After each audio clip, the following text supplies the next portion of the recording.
I knew the day would eventually come, but the day came. The Range Rover blew an air strut. I am bouncing around like a lowrider. Normal height only. Air suspension lights are completely off. 4x4 info. Airbag is blown.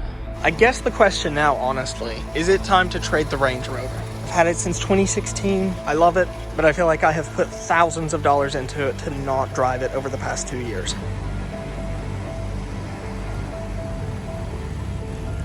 Rover hang low, does it wobble to the flow? I have spent thousands of dollars repairing this car that I drive 1,000 miles a year. I don't think this is worth it anymore.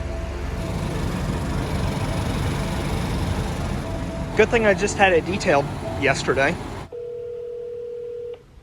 Thanks for calling European Auto Garage. This is Danielle. How may I help you? And I'll just put you in just on the schedule. So just whenever you get that tow truck set up, you just give me a call so I know when to expect it. Okay, that'll work perfectly. And I can give you a call when it's delivered. All right, thank you. You're very welcome.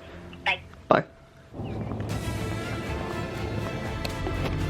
Okay, so the tow truck should be here in about 10 minutes or so. I'm just coming out to the car. It's been super cold here lately with it being winter. Being in Florida for the past 2 or 3 years, it's very cold here. So since I last got it home from its last service when we moved up here in September, I have driven it 36 miles. It's February 1st tomorrow, so yeah. I'm excited to get it fixed, but there's actually some things that I want to talk about with this car. So Rachel is about to be towed off.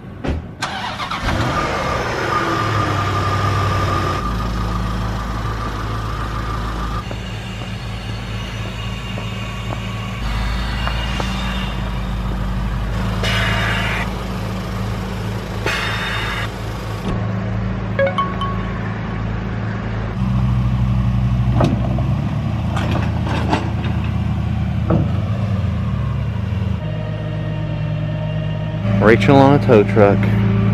First time. First time. I'm actually a little distraught about this. This is 6 years that I've had this car. It's never been on a tow truck somehow. I don't know how. Strange.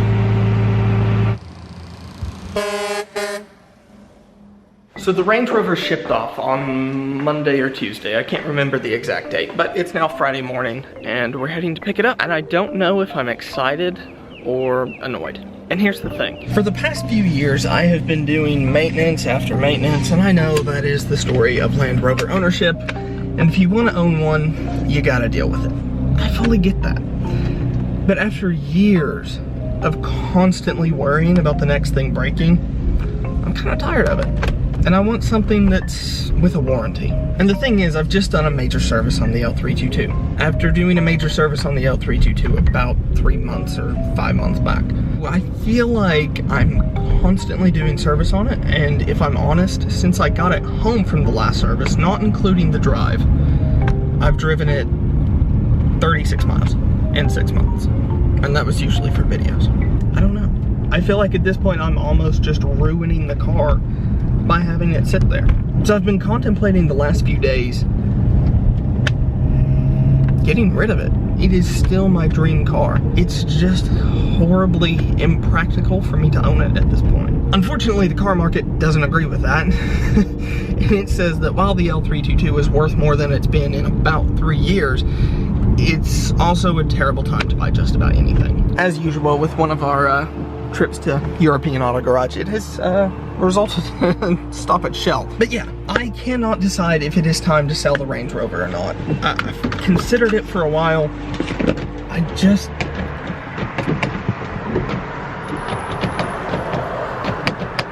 Nick, your car's broken.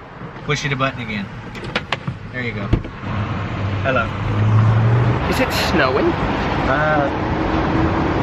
Feels like it. Legit, last time we were here, Nick pulled off with the pump still attached to his car. But yeah, I've been considering selling the Range Rover for a few months now. Well, not a few months, a couple of weeks. And then this issue happened, which is typically how it goes. I will consider selling the car, and then some major service will come up, and I'll have to do it because I know if I'm gonna sell the car, I have to sell it at a point where it's at least in good condition. But I've essentially, in the past 6 months, paid enough money where I could have bought another L322. I'm tired of it. It was my dream car. It still is a car that I would have to have another one day.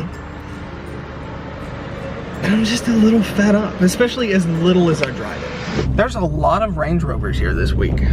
There's mine. Look at how proud she's sitting. Oh, hello. Oh, there's another one. And another one. Another one. And another one. Patrick, is it Range Rover week? Did they all go at the same time? You know, they've been known to do that. There's a disco in the back. Oh my goodness. Wow, that must have been an expensive day. I love the wheels on that one. I think at this point they hate mine so much.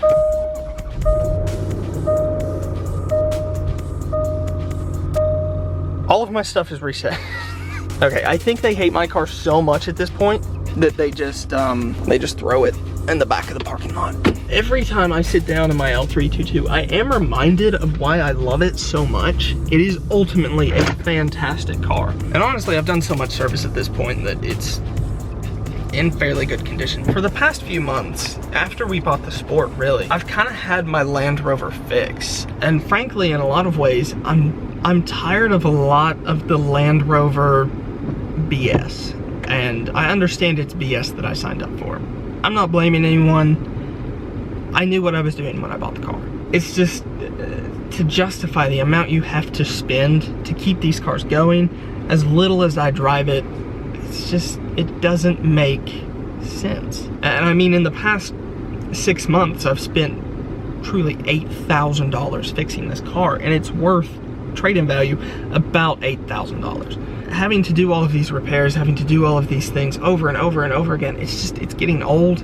And I know it's not gonna end anytime soon. At some point, the transmission's gonna have to be replaced when it goes, which it will, because that's pretty much the only option. And it may go 200,000 miles, or it may go tomorrow. On top of that, you have the timing chain guides. And this is a repair I've talked about in so many videos. But I mean, this can happen, again, anytime. $5,000 repair right there. And it's like, okay, at that point, I'm already 8,000 in, another 5,000. Total service I've done on this car in the past few years since I've owned it. Seriously, it equals about 20-something thousand dollars. I'm like, Jesus Christ, I spent 20-something thousand on this car. I'm at 40-something into this car, and I never drive it. And I feel like I'm doing the car a disservice at that point. And I honestly feel like the reason the car's having so many issues is because I don't drive it. But I don't go anywhere. I have 5 freaking cars that I could drive. And a lot of the times after driving the Range Rover for the past few years, I don't want to drive it. It's just, there are other cars that are fun to drive, and it's not that I don't like this one, it's just, it doesn't scratch that itch anymore.